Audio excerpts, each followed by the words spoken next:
Okay, this video we are going to discuss the two topics, the heterogeneous catalysis and homogeneous catalysis and Ziegler-Natta catalyst or Ziegler-Natta polymerization. Okay, രണ്ട് ടോപ്പിക്കാണ് നമ്മൾ discuss ചെയ്യുന്നത്.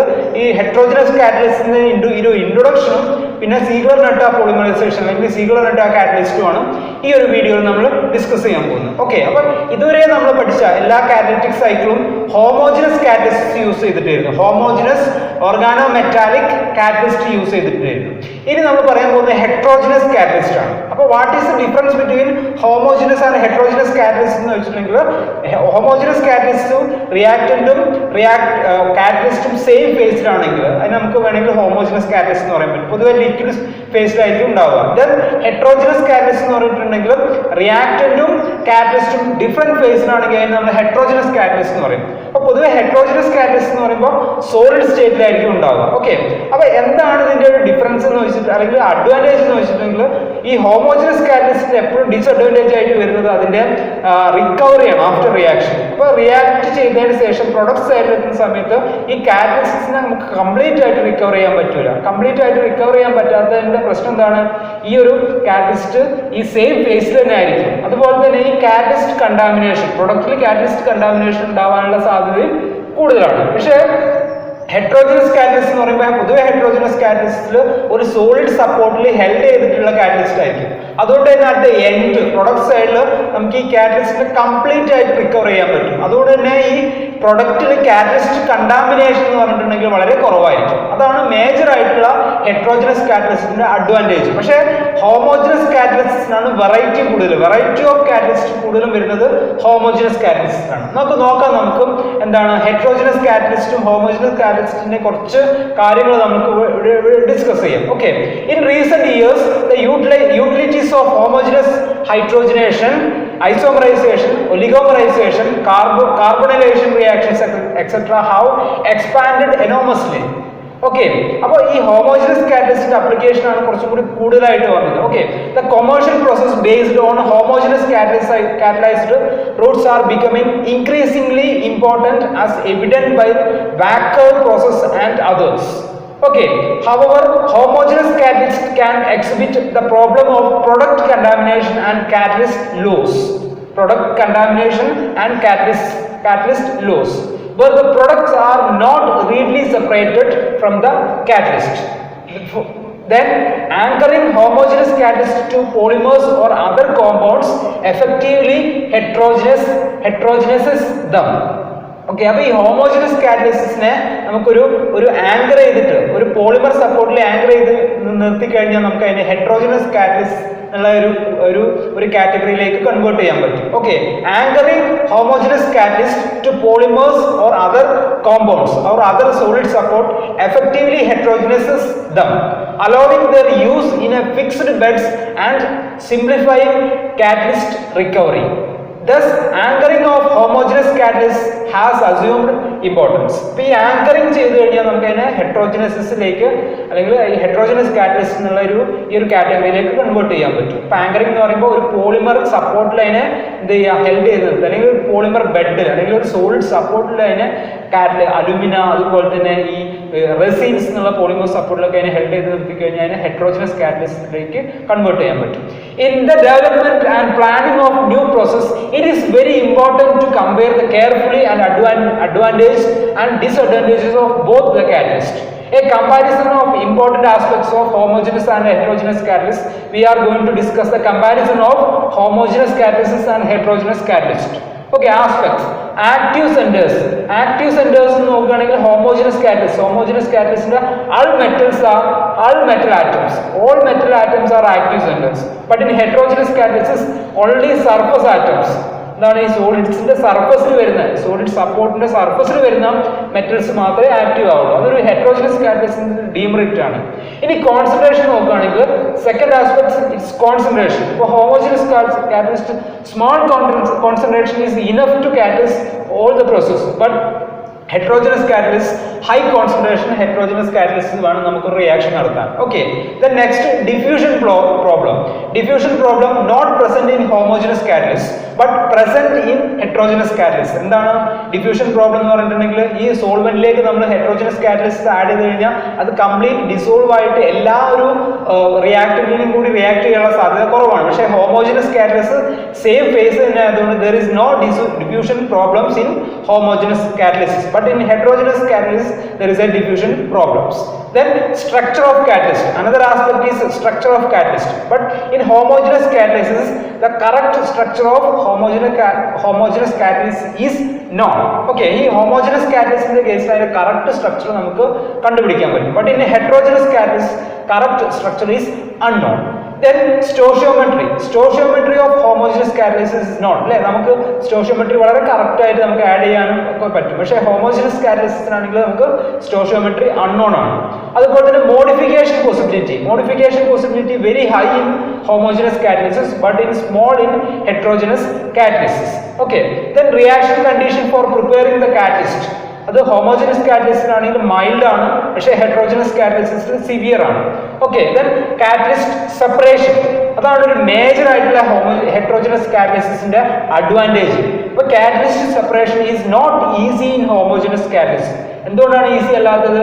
Homogeneous catalysis same phase തന്നെയാണ്, അതുകൊണ്ട് അതിനെ separate ചെയ്യാൻ കുറച്ച് ബുദ്ധിമുട്ടായിരിക്കും. But heterogeneous catalysis it is easy to separate. Then application of homogeneous catalysis limited because of the disadvantages of separation catalyst. അല്ലേ, കാറ്റലിസ്റ്റ് സെപ്പറേറ്റ് ചെയ്യാനുള്ള ബുദ്ധിമുട്ടുകൊണ്ട് തന്നെ അതിന്റെ ആപ്ലിക്കേഷൻ ലിമിറ്റഡ് ആയിരിക്കും. പക്ഷേ in heterogeneous catalyst there is a wide application. Okay, then catalyst contamination in the product. Another aspect is catalyst contamination in the product. അപ്പോൾ എന്തായിരിക്കും? homogeneous catalysis small catalyst contamination വരാൻ സാധ്യത കൂടുതലാണ്. കാരണം എന്താണ്? complete separation is not possible.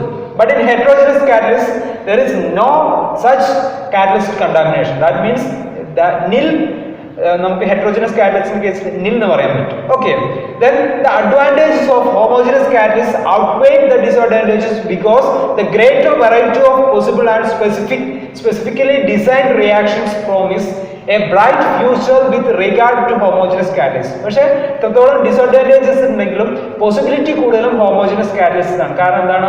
അതിന്റെ ഈ എന്താണ് സ്പെസിഫിസിറ്റി, അതുപോലെ തന്നെ types of different structures catalyst, ഇതൊക്കെ കുറച്ച് കൂടുതൽ ഹോമോജനസ് ആയതുകൊണ്ട് തന്നെ കുറച്ചും കൂടി കൂടുതൽ പോസിബിലിറ്റി ഹോമോജനസ് കാറ്റലിസ്റ്റ് ആണ്. പക്ഷെ കുറച്ച് കൂടുതൽ ഈ കാറ്റലിസ്റ്റ് കണ്ടാമിനേഷൻ അതുപോലെ തന്നെ അതിന്റെ ഈ കാറ്റലിസ്റ്റ് റിക്കവറി ഒക്കെ കൂടുതലും വരുന്നത് ഹെട്രോജനസ് കാറ്റലിസ്റ്റിലാണ്. ഓക്കെ, ഇനി നമ്മൾ നോക്കാൻ പോകുന്നത് ഇമ്പോർട്ടൻറ്റ് ഹെട്രോജനസ് കാറ്റലിസിസ് അല്ലെങ്കിൽ ഇമ്പോർട്ടൻറ്റ് ഹെട്രോജനസ് ആയിട്ടുള്ള ഒരു കാറ്റലിസ്റ്റ് ആണ്. അതാണ് സീഗ്ലർ-നട്ട കാറ്റലിസ്റ്റ് ഓർ സീഗ്ലർ-നട്ട കാറ്റലിസിസ്, അല്ലെങ്കിൽ നമുക്ക് പറയാൻ പറ്റും ഓർഗാനോ മെറ്റാലിക് പോളിമറൈസേഷൻ കാറ്റലിസ്റ്റ്. അപ്പൊ ഈ ഓർഗാനോ മെറ്റാലിക് കോമ്പൗണ്ട് യൂസ് ചെയ്തിട്ട് ഈ പോളിമറൈസ് ചെയ്യുന്ന അല്ലെങ്കിൽ ഓർഗാനിക് കോമ്പൗണ്ട്സിനെ പോളിമറൈസ് ചെയ്യുന്ന ഈ ഒരു പ്രോസസ്സിന് പറയുന്ന പേരാണ് ഓർഗാനോ മെറ്റാലിക് പോളിമറൈസേഷൻ. ഓക്കെ, അതിൽ യൂസ് ചെയ്യുന്ന ഒരു കാറ്റലിസ്റ്റ് ആണ് സീഗ്ലർ-നട്ട കാറ്റലിസ്റ്റ്. ഈ സീഗ്ലർ-നട്ട എന്നുള്ള സയന്റിസ്റ്റ് ആണ്, സീഗ്ലർ ആൻഡ് നട്ട എന്നുള്ള 2 scientist R discovered this catalyst. അത് നോബൽ പ്രൈസ് അവാർഡ് ചെയ്തിട്ടുള്ള ഒരു ഡിസ്കവറി കൂടിയാണ്, അല്ലെങ്കിൽ ഒരു കണ്ടുപിടുത്തം കൂടിയാണ് ഈ ഒരു സീഗ്ലർ-നട്ട കാറ്റലിസിസ്. ഓക്കെ, അപ്പോൾ സീഗ്ലർ-നട്ട കാറ്റലിസ്റ്റ് പറയുന്നതിന് മുമ്പ് നമുക്ക് ഓർഗാനോ മെറ്റാലിക് പോളിമറൈസേഷൻ എന്നുള്ള ഒരു ടോപ്പിക് പറയാൻ പറ്റും. എന്താണ് ഈ polymerisation by organometallic catalyst? അപ്പോൾ ഈ ഓർഗാനോ മെറ്റാലിക് കാറ്റലിസ്റ്റ് യൂസ് ചെയ്തിട്ട് ഒരു ആൽക്കീനെ അല്ലെങ്കിൽ ഒരു ഡബിൾ ബോണ്ടിനെ പോളിമറൈസ് ചെയ്താൽ we will get 3 types of polymer, 3 type polymer കിട്ടാനുള്ള സാധ്യതയുണ്ട്. അത് ഏതൊക്കെയാണെന്ന് വെച്ചിട്ടുണ്ടെങ്കിൽ based on the stereo regular polymer. Okay, stereo റെഗുലാരിറ്റിയുടെ ബേസിസിൽ 3 ടൈപ്പ് പോളിമർ കിട്ടാനുള്ള സാധ്യതയുണ്ട്. നമുക്ക് one of the feature of organometallic polymerisation catalyst is that they produce stereo regular polymer. എന്താണ് സ്റ്റീരിയോ റെഗുലർ പോളിമർ നോക്കാം. For example, propylenes forms 2 stereo-regular polymers, namely isotactic, syntactic and atactic polymers. Okay, അപ്പോൾ നമുക്ക് എന്താണ് ഈ ഐസോടാക്റ്റിക്കും syndiotactic polymers എന്നൊക്കെ ചോദിച്ചിട്ടുണ്ടെങ്കിൽ ആൽക്കീൻസിനെ അല്ലെങ്കിൽ ഒരു മീഥൈൽ സബ്സ്റ്റിറ്റ്യൂട്ടഡ് ആൽക്കീൻസിന് അല്ലെങ്കിൽ നമുക്ക് പറയാൻ പറ്റും പ്രൊപ്പിലീനെ നമ്മൾ പോളിമറൈസ് ചെയ്ത് കഴിഞ്ഞിട്ടുണ്ടെങ്കിൽ അതിന്റെ ഈ ആൽക്കൈൽ പാർട്ട് വരുന്നതിന്റെ ബേസിസിൽ നമുക്ക് തന്നെ ഈ ഒരു ഐസോടാക്റ്റിക്, സിൻഡിയോടാക്റ്റിക് അതേപോലെ തന്നെ അടാക്റ്റിക് എന്ന് പറയാൻ പറ്റും. ഫോർ എക്സാമ്പിൾ, പ്രൊപ്പിലീനെ പോളിമറൈസ് ചെയ്ത് കഴിഞ്ഞാൽ V will get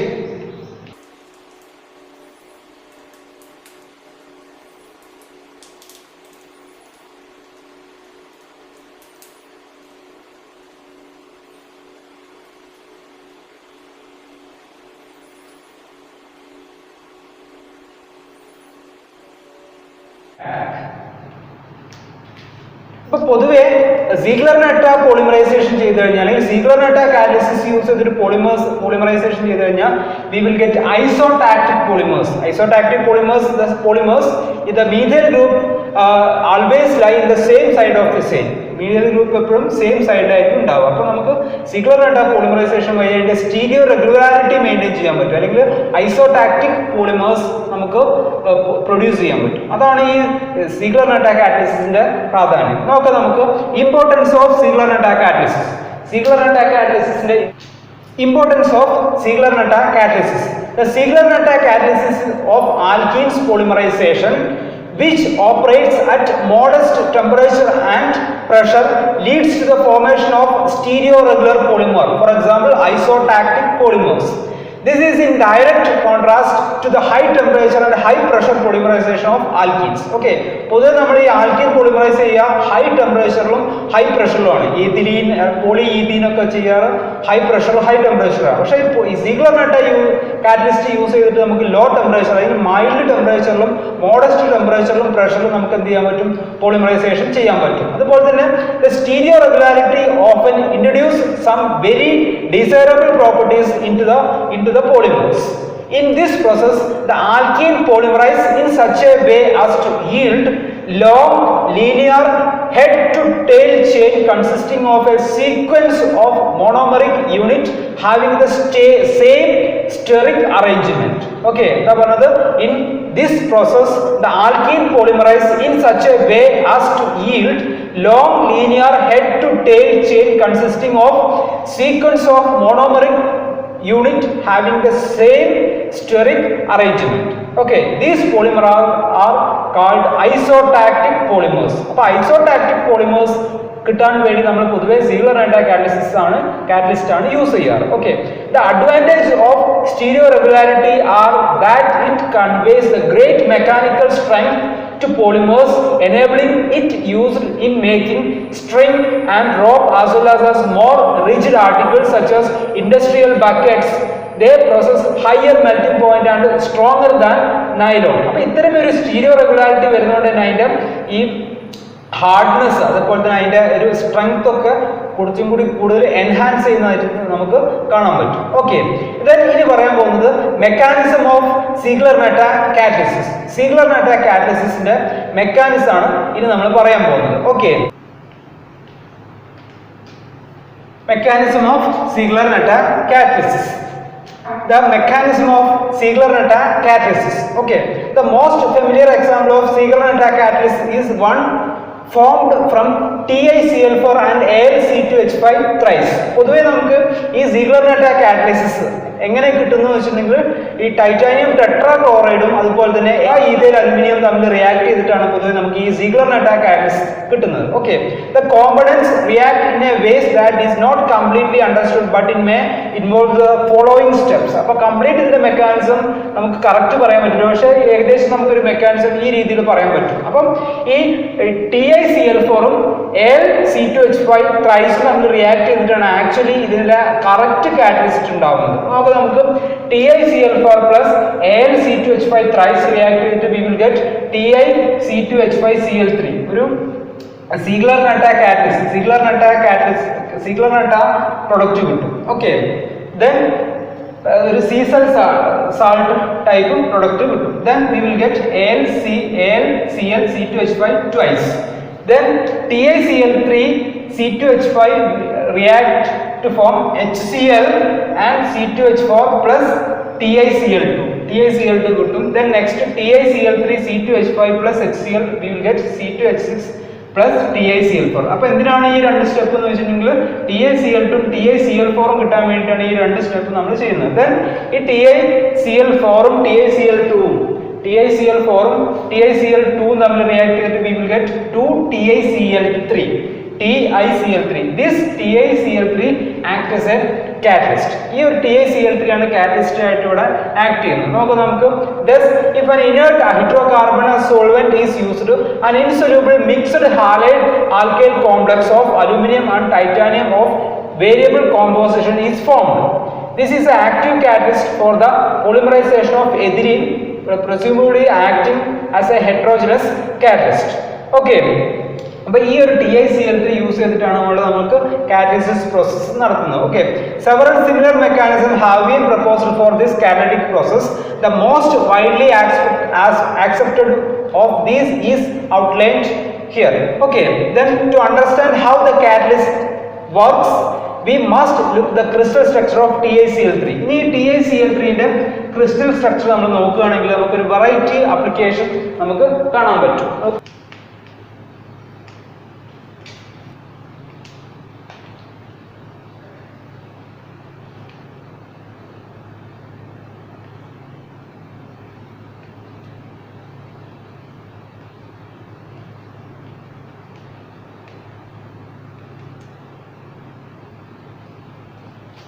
Okay, then in solid TiCl3, a titanium atom, the center of crystal, is surrounded by octahedrally by 6 chlorine atoms. Each Cl atom is further bound to a titanium atom. Otherwise, the formula would be TiCl6. അപ്പോൾ TiCl3 ന്റെ crystal structure നോക്കിക്കഴിഞ്ഞാൽ കാണാൻ പറ്റും each Ti surrounded by 6 Cl atom. അപ്പോൾ ഇങ്ങനെ നമുക്കൊരു octahedrally surrounding കാണാൻ പറ്റും. ഈ ടൈറ്റാനിയം TiCl6 ൽ 3 Cl ഈ ടൈറ്റാനിയത്തിന് ഉണ്ടാവുള്ളൂ. ബാക്കി Cl ഒക്കെ എന്തായിരിക്കും? ഇതാണ് ഈ നൈബർ TiCl3 ന്റെ Cl ആയിരിക്കും. അപ്പോൾ നമുക്ക് വേണമെങ്കിൽ നമുക്ക് ഇങ്ങനെ കാണിക്കാൻ പറ്റും അല്ലേ. ദെൻ ഇതുപോലെ തന്നെ ഈ Ti ആണെങ്കിലോ അഡ്ജസന്റ് ആയിട്ടുള്ള Ti ന്റെ Cl ആയിരിക്കും. അപ്പോൾ നമുക്ക് പറയാൻ പറ്റും ഒരു ഇൻഡിവിജ്വൽ ടൈറ്റാനിയം Cl3 എടുക്കുകയാണെങ്കിൽ each Ti is surrounded by 6 Cl. Some of the Ti atom on the surface have only 5 Cl atoms around them and so possess a vacant site. ഇനി ഇതേ TiCl6 തന്നെ വേണമെങ്കിൽ നമുക്കൊരു TiCl6 എഴുതാൻ പറ്റും. ഇതേ TiCl6 തന്നെ സർഫസിലുള്ള, അതായത് അതിന്റെ സോളിഡ് സർഫസിലുള്ള Ti എടുത്ത് നോക്കുകയാണെങ്കിൽ നമുക്ക് കാണാൻ പറ്റും എന്തായിരുന്നു ഈ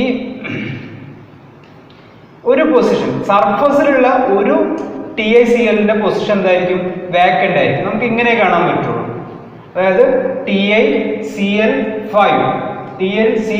ആയിട്ട് നമുക്ക് കാണാൻ പറ്റും. അതായത് ഇൻസൈഡിലുള്ള TiCl6 ന്റെ ഒക്കെ Ti surrounded by 6 Cl atom. But in സർഫസിൽ ഒരു പൊസിഷൻ വേക്കന്റ് ആയിരിക്കും. കാരണം എന്താണ്?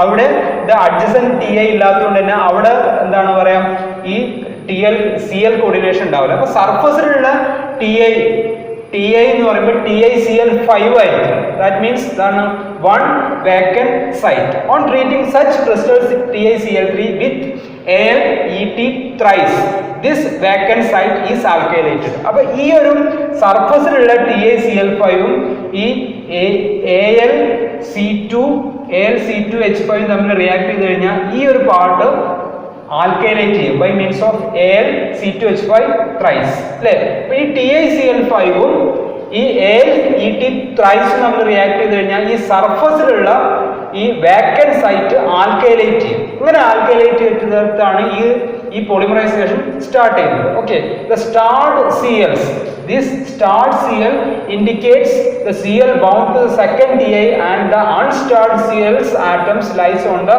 surface crystal. ഓക്കെ, അപ്പോൾ ഇതിൽ നമുക്ക് പറയാൻ പറ്റുന്നത് സ്റ്റാർഡ് Cl എന്ന് പറയുമ്പോൾ സ്റ്റാർ ഇട്ട Cl ഒക്കെ അഡ്ജസന്റ് ടൈറ്റാനിയത്തിനാണ്, സ്റ്റാർ ഇടാത്ത Cl ആണ് ഈ ടൈറ്റാനിയം ആറ്റത്തിന്റെ. ഇനി പോളിമറൈസേഷന്റെ ഓരോ സ്റ്റെപ്പ് നോക്കാം നമുക്ക്. ഓക്കെ, ഇത് നമുക്ക് ഫസ്റ്റ് സ്റ്റെപ്പ് എന്ന് പറയുമ്പോൾ first step started with TiCl5.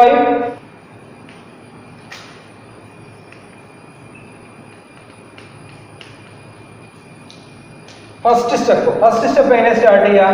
ഈ TiCl5 ന്റെ സർഫസിലുള്ള TiCl3 TiCl5 ആയിരിക്കും, നോട്ട് TiCl6. ഇൻസൈഡിലുള്ള Ti ആണോ TiCl6ലായിരിക്കും. അപ്പോൾ ഈ സർഫസിലുള്ള TiCl5 ഈ ഫിഫ്ത്ത് വാക്കന്റ് പൊസിഷനും AlC2H5 തമ്മിൽ എക്സ്ചേഞ്ച് നടന്നിട്ട് ഇവിടെ എന്ത് ഫോം ചെയ്യും നോക്കൂ? TiC2H5 aluminium C2H5 twice Cl.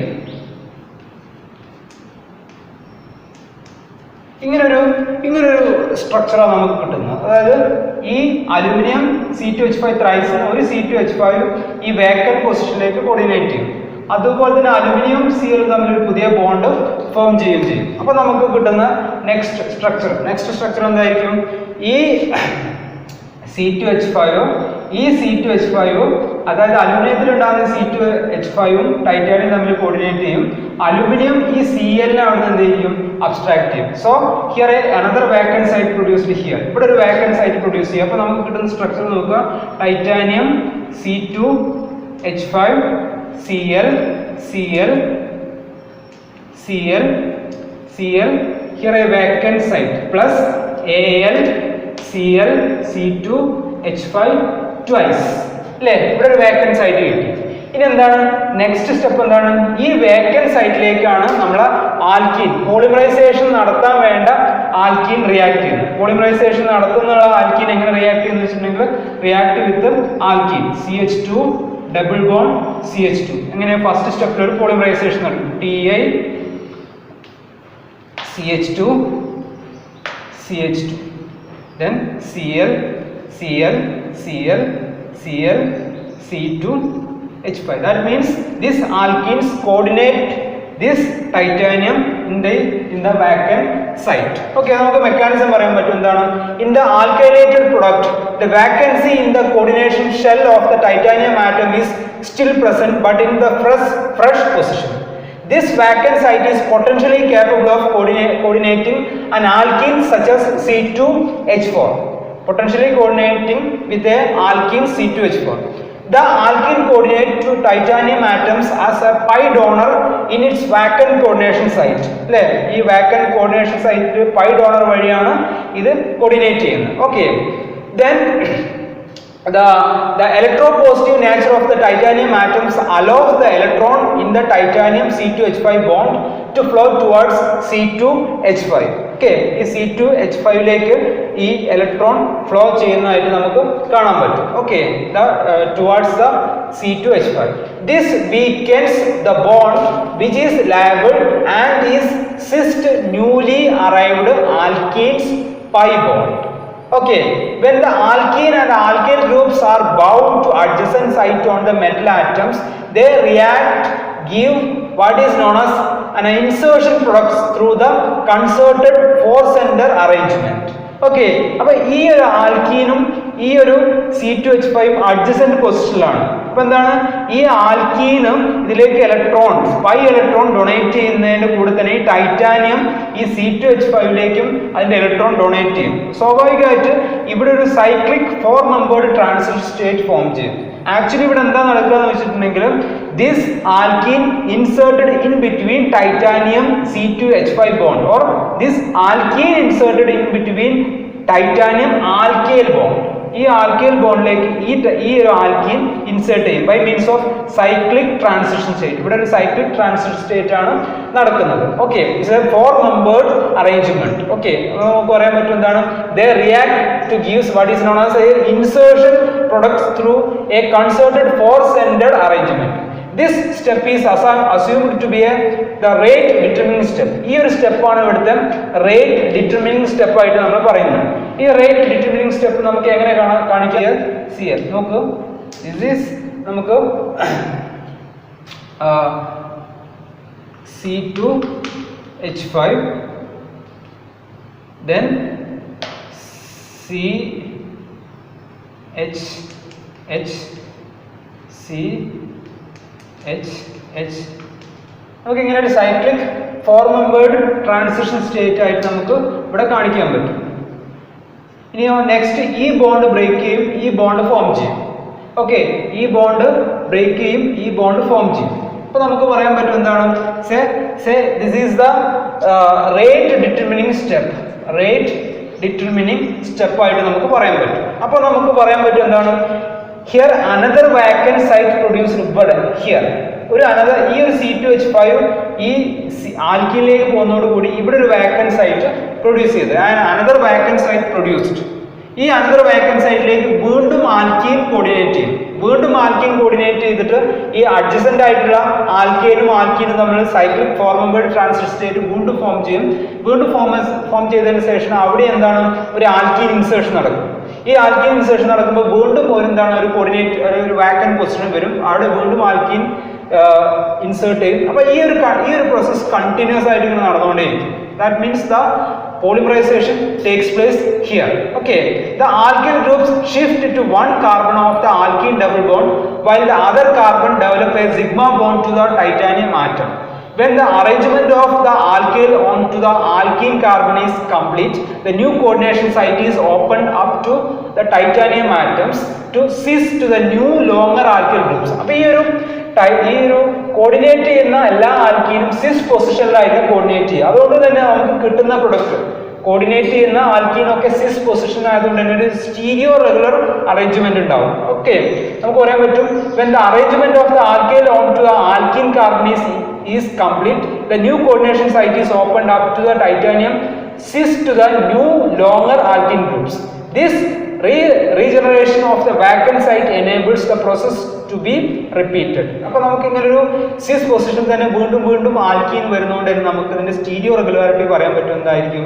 Is A iso syndiotactic polymer ആയിരിക്കും. Okay, the elimination would occurs by a reverse insertion reaction in which hydride ion shift to the metals. അപ്പോൾ ഇതിന്റെ ഈ എൻഡ് അല്ലെങ്കിൽ നമുക്ക് അതിന്റെ ടെർമിനേഷൻ നമുക്ക് ഈ ഒരു രീതിയിൽ കാണിക്കാൻ പറ്റും. എന്താണ് ഈ ഡബിൾ ബോണ്ട് എന്താണ് പറയാ എൻഡിലേക്ക് ഒരു ഡബിൾ ബോണ്ട് ഫോം ചെയ്തിട്ട് ഒരു വേക്കൻറ്റ് സൈറ്റ് അവിടെ വന്നിട്ട് ഒരു ഡബിൾ ബോണ്ട് ഈ എൻഡിലെ ആൽക്കീനിലേക്ക് വരും. This is the Ziegler Natta polymerisation. ഈ സീഗ്ലർ-നട്ടാ പോളിമറൈസേഷൻ സെയിം സൈഡിൽ തന്നെ ഇങ്ങനെ ആഡ് ചെയ്യുന്നുണ്ട്. അതായത് ടൈറ്റാനിയത്തിന്റെ സിസ് പൊസിഷനിൽ തന്നെ വരുന്നതുകൊണ്ട് നമുക്ക് we will get a syndiotactic polymers. Okay, the polyethylene produced by Ziegler-Natta catalyst is superior to that produced by free radical polymerization. Okay, then ഇത് നമുക്ക് ഇതേ പ്രോസസ്സിനെ ഫ്രീ റാഡിക്കൽ ചെയ്ത് കഴിഞ്ഞാൽ ഫ്രീ റാഡിക്കലിനെക്കാളും സുപ്പീരിയർ ആയിട്ടുള്ള പ്രൊഡക്റ്റ് ആയിരിക്കും നമുക്ക് ഈ Ziegler-Natta പോളിമറൈസേഷൻ വഴി നമുക്ക് കിട്ടുന്നത്. ഇതിന്റെ ഒരു കമ്പാരിസൺ നോക്കിക്കഴിഞ്ഞാൽ നമുക്ക് കാണാൻ പറ്റും എന്താണ് in Ziegler-Natta catalysis the produced under the milder reaction condition but in polymerization അല്ലെങ്കിൽ ഫ്രീ റാഡിക്കൽ പോളിമറൈസേഷൻ ആണെങ്കിൽ produced under the severe condition of about 190 to 210 degrees Celsius and 1500 atmosphere pressure. Okay, അതുപോലെ തന്നെ high density polymer ആയിരിക്കും നമുക്ക് Ziegler-Natta catalysis കിട്ടുന്നത്. പക്ഷേ ഈ free radical polymerisation വഴി കിട്ടുന്ന നമുക്ക് എന്താണ് പറയാ ലോവർ ഡെൻസിറ്റി പോളിമേഴ്സ് ആയിരിക്കും. ഇപ്പോൾ Ziegler-Natta കാറ്റലിസിസ് വഴി കിട്ടുന്ന പോളിമേഴ്സിന്റെ ഡെൻസിറ്റി 0.95 to 0.97 grams cc ആണെങ്കിൽ ഈ free radical polymerisation 0.91 to 0.94 gram cc density ആയിരിക്കും. അതുപോലെ തന്നെ ഹാസ് ഹയർ മെൽറ്റിംഗ് പോയിന്റ് ആയിരിക്കും by Ziegler-Natta catalysis but in lower melting point ആയിരിക്കും ഇവിടെ ഫ്രീ റാഡിക്കൽ കാറ്റലിസിസ് കിട്ടുന്നത്. അതുപോലെ തന്നെ ഈ Ziegler-Natta കാറ്റലിസിസ് വഴി നമുക്ക് contain straight chain with very little ബ്രാഞ്ചിങ്ങിലുള്ള പോളിമേഴ്സ് കിട്ടുന്ന സമയത്ത് ഫ്രീ റാഡിക്കൽ പോളിമറൈസേഷൻ വഴി കൺസിസ്റ്റ് ഓഫ് ബ്രാഞ്ച് ചെയിൻസ് ആയിരിക്കും പൊതുവെ കിട്ടുന്നത്. ഓക്കെ, അതുപോലെ തന്നെ Ziegler-Natta കാറ്റലിസിസ് വഴി നമുക്ക് relatively hard and stiff polymers കിട്ടുന്ന സമയത്ത് ഫ്രീ റാഡിക്കൽ കാറ്റലിസിസ് വഴി നമുക്ക് റിലേറ്റീവ്ലി സോഫ്റ്റർ പോളിമർ ആയിരിക്കും നമുക്ക് കിട്ടുന്നത്. അതുപോലെ തന്നെ Ziegler-Natta കാറ്റലിസിസ് വഴി നമുക്ക് ഹാസ് ഹയർ മോളിക്കുലർ വെയിറ്റ് ഉള്ള